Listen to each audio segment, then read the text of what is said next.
अस्सलाम वालेकुम रहमतुल्लाहि व बरकातहू। मोहतरम नाजरीन, व्यूवर्स, स्टूडेंट्स एंड टीचर्स, आइए आज एक ऐसा सबक जो 10वीं जमात में मुरब्बई मसावातें कहलाता है, अंग्रेज़ी में उसका नाम क्वाड्रेटिक इक्वेशंस है और मराठी में उसे वर्ग समीकरणें कहा जाता है। पढ़ाने वाले असातिज़ा आपके पास एक से एक होंगे जिन्होंने आपको बहुत अच्छे तरीके से समझाया होगा। मैं यहाँ पर ख़ास तौर से असातिज़ा के लिए और साथ ही उन बच्चों के लिए जो इस सबक को पढ़ते हैं उनके लिए कुछ नए अंदाज में समझाने की कोशिश करूँगा इस सबक को। हो सकता है कि आप मेरा समझाने का अंदाज़ आप लोगों को पसंद आए। इसमें सबसे पहले इस सबक को पढ़ने से पहले हम पिछली जमातों पर ज़रा गौर करते हैं। यहाँ आपके सामने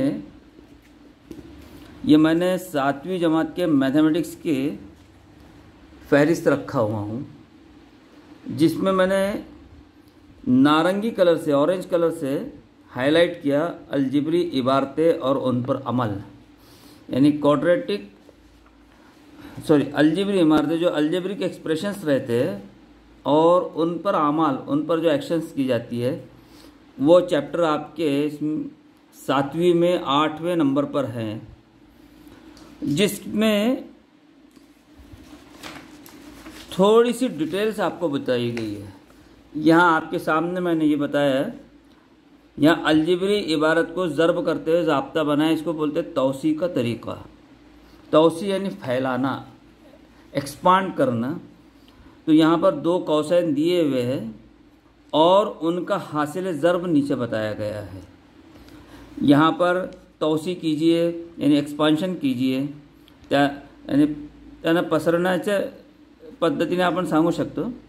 तो ये 2x + 3y इस कौस का आपस में 2 मरतबा ज़र्ब कैसे करते हैं, इनका मल्टीप्लिकेशन कैसे करते हैं, ये इस सबक में बताया गया है जो आपने 7वीं जमात में पढ़ा था। 7वीं में उसी का हिस्सा है a + b, a - b, इनका मल्टीप्लिकेशन आपके सामने नज़र आ रहा है। ये सब आप ही की किताब के ये कुछ पेजेस है। अब आइए उसके बाद 8वीं क्लास देखते हैं।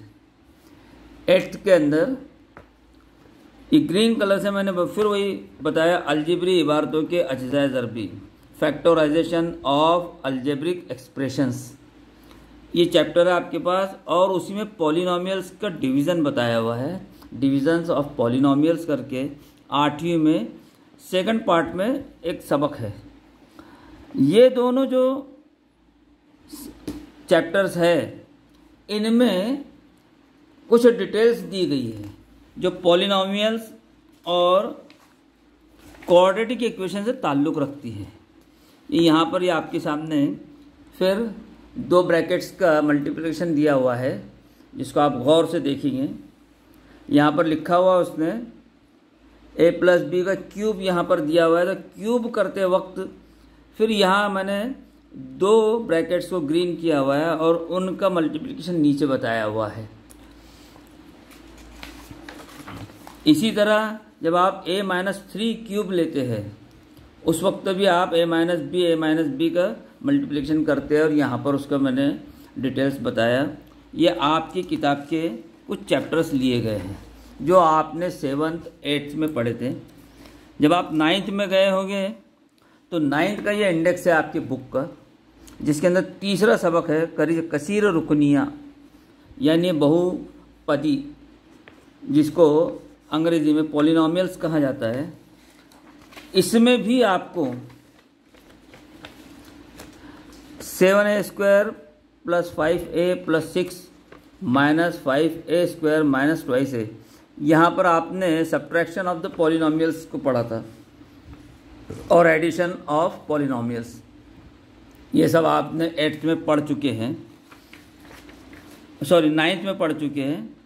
और फिर आप जब 10th में आते हैं तो डायरेक्ट चैप्टर आता है आपके सामने मुरब्बई मसावातें, यानी क्वाड्रेटिक इक्वेशंस के ताल्लुक़ से ये सबक आता है आपका जिसको मराठी में कहा गया है वर्ग समीकरण। और इसके तो बहुत सारी बातें हैं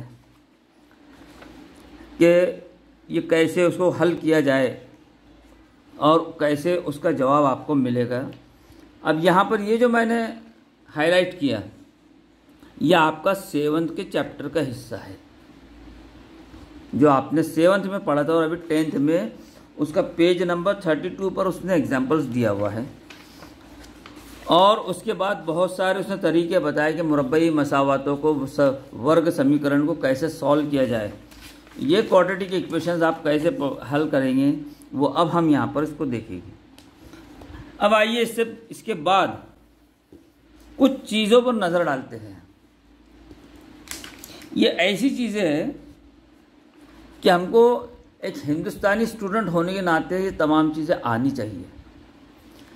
यहाँ पर जैसे वर्ग है, यानी स्क्वायर को मुरब्बा कहते हैं, यानी मुरब्बा जो लफ्ज़ है उसको अंग्रेज़ी में स्क्वायर, मराठी में वर्ग, मसावात को इक्वेशन समीकरण, खत्ती कसी रुकनी को अंग्रेज़ी में लीनियर पॉलिनोमियल और मराठी में रेशीय बहुपदी कहते हैं। मुरब्बई कसी रुकनी इसको अंग्रेजी में क्वाड्रेटिक इक्वेशन्स आणि मराठीत वर्ग बहुपदी म्हणतात। मियारी सूरत यानी स्टैंडर्ड फॉर्म त्याला मराठीत म्हणतात सामान्य रूप।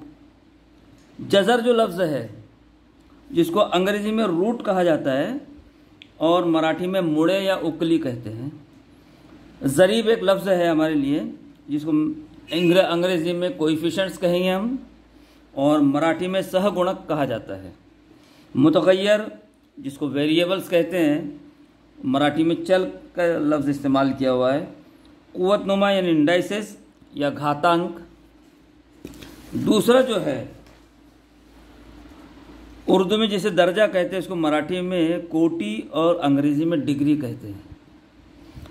ये कसे रुकने में इस्तेमाल होता है। फिर एक लफ्ज़ है मुस्तकिल कांस्टेंट, ये हमेशा हम पढ़ते रहते हैं, उसको मराठी में स्थिर का नाम दिया हुआ है। रुकन यानी एलिमेंट, उसको मराठी में पद कहेंगे। अजज़ाए ज़रबी यानी फैक्टराइजेशन अवयव पद्धति कहा जाता है उसे। कामिल मुरब्बा यानी कंप्लीटिंग स्क्वायर जो रहेगा उसको पूर्ण वर्ग, और नोयत एक लफ्ज़ आता है इस सबक में, उसको नेचर यानी स्वरूप कहा जाता है। ये तमाम चीज़ें अब हमारे मालूमात में आ चुकी है। अब आइए हम इस सबक का बेसिक नॉलेज देखते हैं थोड़ा सा।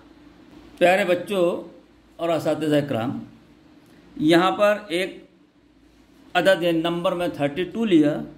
यहाँ पर मैं कोशिश करूँगा, ये मेरी स्टडी रहेगी, जो इससे पहले कि हमने वीडियो में पहाड़े, जमा, तफरीक, ज़र्ब, तक़सीम की जो अहमियत पढ़े थे उसका इस्तेमाल यहाँ पर हम करेंगे कि 1 और 32 के हासिल ज़र्ब से हमको 32 मिलेगा। एक पहला ये हमारे पास आइडिया है। 16 का पहाड़ अगर पढ़ते हैं तो 2 नंबर पे 32 मिलेंगे हमको। अब 3 नंबर पे किसी के भी 32 नहीं आते, कोई भी पहाड़े में किसी के 3 नंबर नहीं। जब आप 8 का पहाड़ा पढ़ते हैं तो उसमें 4 नंबर पे आपको 32 मिलेगी। यानी 16 के पहाड़े में 32 आ गए, 8 चौक 32 आ गए।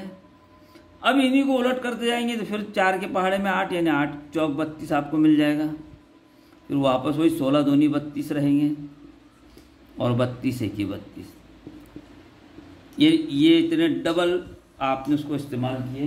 ये चीज़ आप पढ़ चुके हैं इससे पहले भी। अब इसके बाद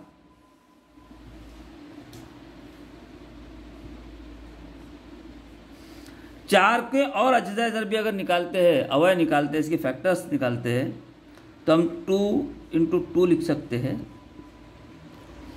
यहाँ पर 8 के अगर निकालेंगे तो 2 × 2 × 2, 2 दूनी 4, 4 दूनी 8, 8 दूनी 16, 16 दूनी 32। उल्टे तरफ से भी आएंगे आप तो 2 दूनी 4, 4 दूनी 8, 8 दूनी 16, 16 दूनी 32। ये फैक्टराइजेशंस आपके सामने है। अब इनमें ये जो है इनको प्राइम फैक्टर्स कहा जाता है, यानी मुफर्रद अज्जाए ज़रबी। ये एकटे है बिल्कुल, ये ऐसे अवयव है जो दूसरे के पहाड़े में नहीं आते। ये जो बाकी के हैं ये आप पढ़ चुके हैं। 16 4 के पहाड़े में भी आएगा, 16 8 के पहाड़े में भी आएगा, 16 खुद के पहाड़े में भी आएगा, इसलिए ये प्राइम नंबर नहीं होता। 8 का भी वैसे ही है, 4 का भी वैसे ही, 32 भी वैसी है।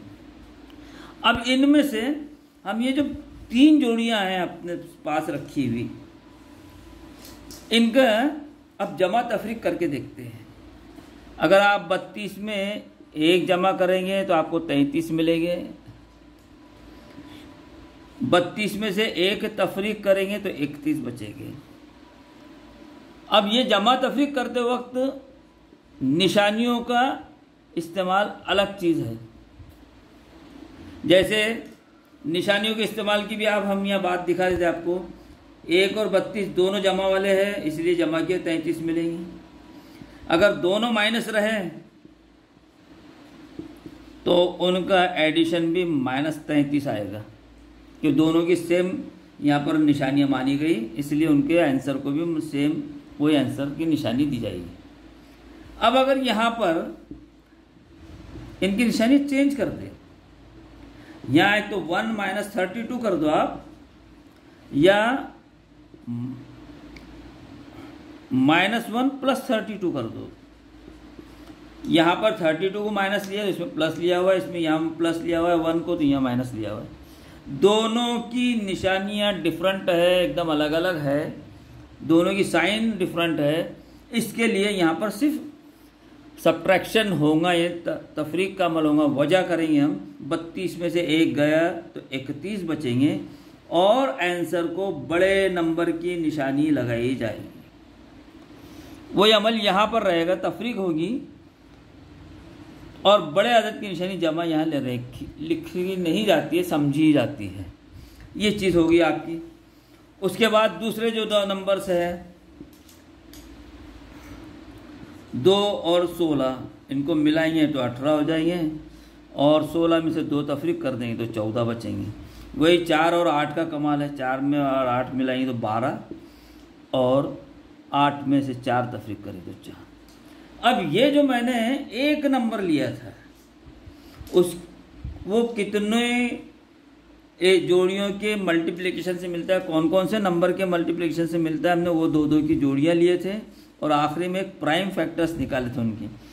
लेकिन प्राइम फैक्टर्स का ज़रूरत अभी हमको है नहीं, इसलिए हमने इनकी स्टडी की और इन जोड़ियों की फिर जमा तफरीक करके देखे।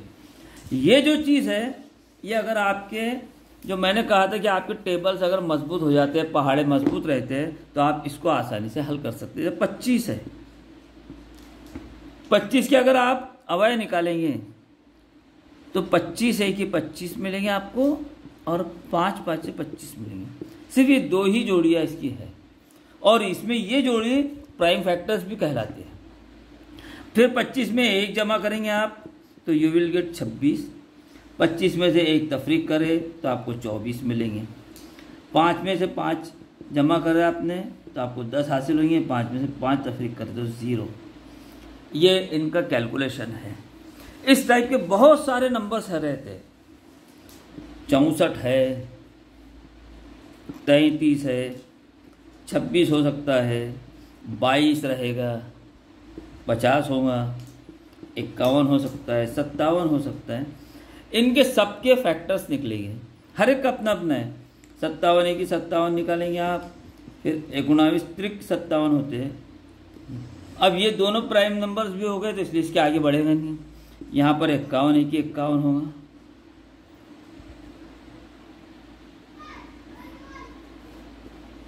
और ये होगा 17 3 51। फिर यहाँ पर ये 33 है, इसको 33 × 33, सॉरी 33 × 1 और 11 × 3, ये इनकी जोड़ियाँ हैं, ये फैक्टर्स की। फिर वैसे ये जो इवन नंबर से जो जुफ्त एजाज है, इनके बहुत सारे अलग अलग निकलेंगे। 22 है तो 22 है कि 22, 11 दूनी 22। आपके पास 50 है तो 50 के एजाज भी जब आप निकालेंगे तो 25 दूनी, फिर ये अब ये 5 और ये 5 हो गए, तो ये दोनों को मिला देंगे आप, तो यहाँ पर हो जाएगा आपको 10 पंजे। ये ऐसी जोड़ियाँ बन जाएगी। इनके सबके फैक्टर्स निकालते हैं। फिर अगर आप इसमें देखें तो 11 में 3 मिलाएं 14 मिलेंगे, 11 में 3 गए तो 8 मिलेंगे। वही अमल यहाँ पर 33 में 1 जमा करें तो 34, 33 में से 1 निकाले 32। ये जो चीज़ें है यानी किसी भी नंबर के फैक्टर्स निकालना। अब ये फैक्टर्स ऐसे है कि इनकी जमा तफरीक भी करके देखें। इसको कहते हैं अज्जाए ज़रबी की जोड़ियाँ। जैसे आपके सामने 64 है तो 1 से देंगे उसको, तो 1 ज़रब 64। फिर 32 का पहाड़ा पड़ेगा, 32 दूनी 64। फिर उसके बाद जब आप इसको 3 से देंगे, 3 से इसको तकसीम नहीं होती, फिर वो ये हो जाएगा 16 चौक 64 और दूसरा आएगा 8 8 64। ये जो है ये इसकी जोड़ियाँ हैं। जब इसके प्राइम नंबर्स की जोड़ियाँ निकालेंगे आप तो इसका आपको ये फार्मूला आएगा। ये 8 के और ये 8 के प्राइम नंबर्स हो गए, प्राइम फैक्टर्स हो गए, और उस पर से 2 दूनी 4, 4 दूनी 8, 8 दूनी 16, 16 दूनी 32, 32 दूनी 64, इस टाइप का आता है। लेकिन अभी हमको सिर्फ इनकी स्टडी करनी है। ये जोड़ियाँ जिस बच्चे को निकालते आती है और इनकी जमा तफरीक जिसको करते आती है। अब यह जमा तफरीक के साथ साथ 2 चीज़ें अहम हैं, उसकी अगर बच्चे ने स्टडी किया तो उसको बहुत आसानी होती है समझने में। अब वो क्या चीज़ है मैं आपको बताता हूँ। हम यहाँ एक काम करते हैं, 16 और 4 की जोड़ी लेते हैं। अब यहाँ पर देख लीजिए 2 पोर्शन कर रहा हूँ मैं।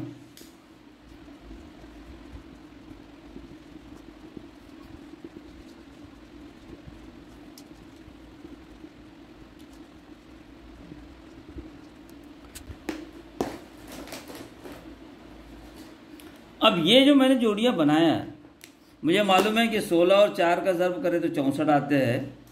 अब मैं यहाँ ये जो लिए 16 और 4, यहाँ 16 के आगे कुछ नहीं है तो इसको जमा समझ लीजिए, यहाँ इसके आगे कुछ नहीं है इसको निशानी को जमा समझिए, और यहाँ पर इनको जमा समझते जाइए। इनको मैं इनको जानबूझ के लाल रंग से निकाल रहा हूँ ताकि आपको आसानी हो समझने में। अब जब हम इनकी जमा तफरीक करते हो देखिए क्या होता है। यहाँ पर ये दोनों चीज़ों को याद रखो।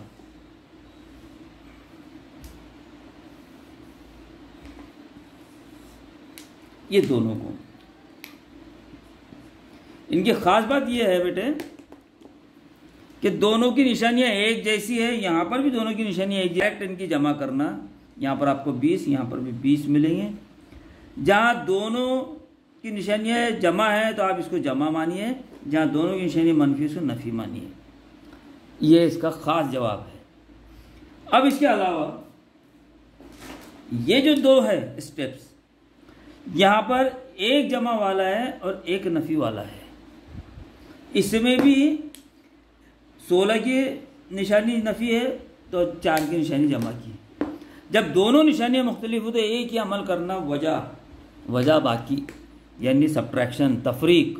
बड़े अदद में से छोटा अदद निकालना 12, यहाँ पर भी 12 बचेंगे, और दोनों जगह जवाब को बड़े अदद की निशानी लगाना। यहाँ बड़े अदद की निशानी जमा है तो इसको जमा रखेंगे, या नफ़ी है तो नफ़ी रखेंगे।